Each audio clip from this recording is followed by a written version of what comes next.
नमस्ते। एक सवाल है जो शायद हम सबके मन में कभी न कभी आता है। हमारे घर तो एकदम साफ सुथरे रहते हैं, लेकिन जैसे ही हम दरवाजे से बाहर कदम रखते हैं, सड़कें क्यों नहीं? बस इसी सवाल की तह तक जाएंगे आज। हम बात करेंगे सिविक सेंस की, यानी नागरिक बोध की।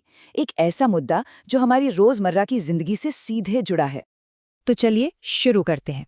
सबसे पहले देखते हैं कि ये प्रॉब्लम दिखती कैसी है, इसके लक्षण क्या हैं। और सच कहूं तो ये वो चीजें हैं जो हम सब हर रोज देखते हैं, अपनी सड़कों पर, स्टेशनों पर, मतलब हर पब्लिक स्पेस में। शुरुआत करते हैं इस तस्वीर से जो जो अपने आप में पूरी कहानी कह रही है। ये है कलकत्ता का आइकॉनिक हावड़ा ब्रिज। और जो बात मैं बताने वाली हूँ उस पर यकीन करना मुश्किल है। पान और गुटखे की पीक ने इसके स्टील के खंभों को लिटरली आधा गला दिया है। सोचिए 6 मिलीमीटर की मोटाई अब 3 मिलीमीटर से भी कम रह गई है। ये एक जीता जागता उदाहरण है कि कैसे एक छोटी सी मामूली सी लगने वाली आदत हमारी इतनी बड़ी राष्ट्रीय धरोहर को अंदर से खोखला कर रही है। और अगर लग रहा है कि ये सिर्फ हावड़ा ब्रिज की कहानी है, तो जरा इस नंबर पर गौर कीजिए। 1200 करोड़ रुपए। हाँ, 1200 करोड़। पता है ये क्या है? ये वो रकम है जो इंडियन रेलवे हर साल सिर्फ और सिर्फ पान गुटखे के दाग हटाने पर खर्च करती है। एक मिनट रुक कर सोचिए, इस पैसे से कितनी नई ट्रेनें आ सकती थी, कितने स्टेशनों का कायाकल्प हो सकता था। तो ये सब देखकर एक सवाल तो बनता है कि हम असल में किस चीज की बात कर रहे हैं। हम बात कर रहे हैं सिविक सेंस की। अब ये कोई भारी भरकम शब्द नहीं है। इसका बहुत सीधा सा मतलब है पब्लिक स्पेस को अपना समझना, साफ सफाई का ध्यान रखना और बस उन छोटे मोटे नियमों को मानना जो हम सबके फायदे के लिए ही तो बनाए गए हैं। अच्छा, अब ये जो स्लाइड है ना, ये उस फीलिंग को नंबरों में बदल देती है जो हम सब महसूस करते हैं। एक सर्वे हुआ और उसमें भी यही निकल कर आया। पब्लिक में थूकना, कहीं भी कचरा फेंक देना और गंदे रेलवे स्टेशन, यही वो चीजें हैं जो लोगों को सबसे ज्यादा परेशान करती हैं।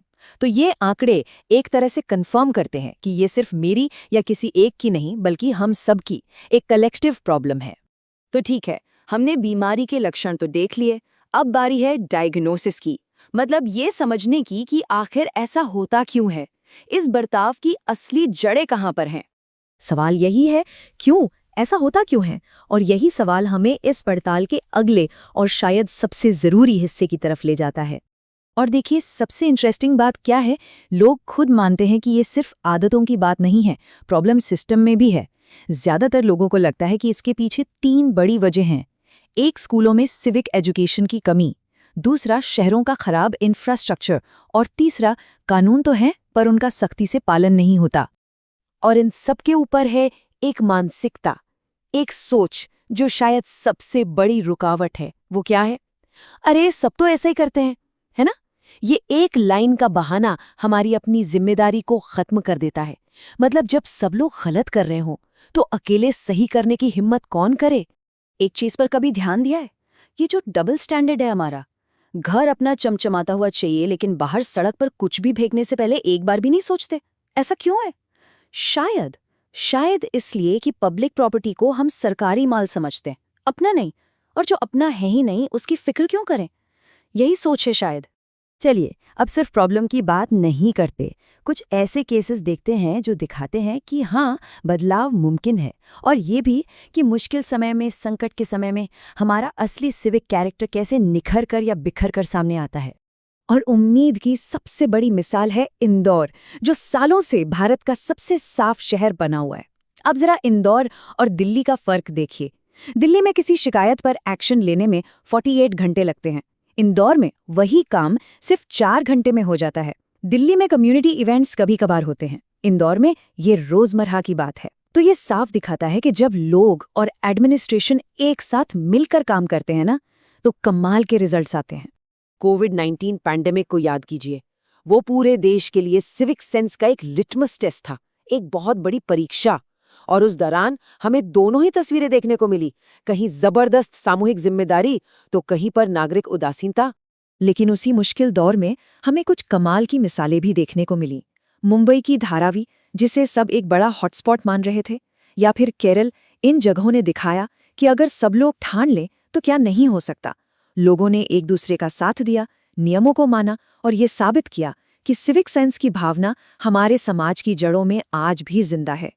तो इससे एक और सवाल खड़ा होता है, और वो है हमारी एजुकेशन का।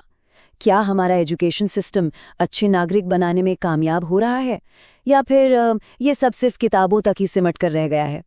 चलिए इस एजुकेशन गैप को थोड़ा और समझते हैं। और यहीं पर वो नोइंग डूइंग गैप साफ दिखता है, मतलब जानने और करने के बीच का फर्क। स्कूलों में बच्चों को फंडामेंटल ड्यूटीज तो रटा दी जाती हैं, लेकिन असल जिंदगी में वही बच्चे लाइन तोड़ते हैं, कचरा फेंकते हैं। तो मतलब साफ है, ज्ञान किताबों में ही रह गया, आदत में नहीं बदला। और ये डेटा इस बात का पक्का सबूत है। जरा देखिए, केरल में जहां 75 से 80% स्टूडेंट्स सिविक इवेंट्स में हिस्सा लेते हैं, वहां अवेयरनेस स्कोर 10 में से 8.2 है। और दूसरी तरफ बिहार में जहां पार्टिसिपेशन सिर्फ 10 से 15% है, स्कोर गिरकर 4.6 पर आ जाता है। मैसेज एकदम क्लियर है, सिविक सेंस रटाने से नहीं, प्रैक्टिकली करने से आती है। ओके, तो हमने प्रॉब्लम समझ ली, उसकी जड़ें भी देख लीं। अब आते हैं सबसे ज़रूरी सवाल पर। तो अब क्या? आगे का रास्ता क्या है? इसे ठीक कैसे किया जा सकता है? देखिए, इसका सल्यूशन कोई जादू की छड़ी नहीं है। हमें हर लेवल पर काम करना होगा। एक तरफ सरकार को सख्त कानून लागू करने होंगे और साथ ही जागरूकता अभियान भी चलाने होंगे, और दूसरी तरफ हमें स्कूलों में प्रैक्टिकल सिविक एजुकेशन देनी होगी और मोहल्ला लेवल पर कम्युनिटी को जोड़ना होगा। जब ये टॉप डाउन और बॉटम अप अप्रोच एक साथ काम करेंगे, तभी जाकर असली बदलाव दिखेगा। और ख़त्म करने से पहले एक बार फिर इस तस्वीर को देखिए। ये एक आईने की तरह है। ये हमें याद दिलाती है कि चैलेंज कितना बड़ा है और हमें अभी कितना लंबा रास्ता तय करना है। और मैं आपको एक सवाल के साथ छोड़कर जाना चाहता हूँ। अगर प्रॉब्लम इतनी ही छोटी है, जैसे सड़क पर फेंका गया एक टॉफी का रैपर, तो क्या इसका सल्यूशन भी हम में से हर एक के हाथ में नहीं है? सोचिएगा जरूर।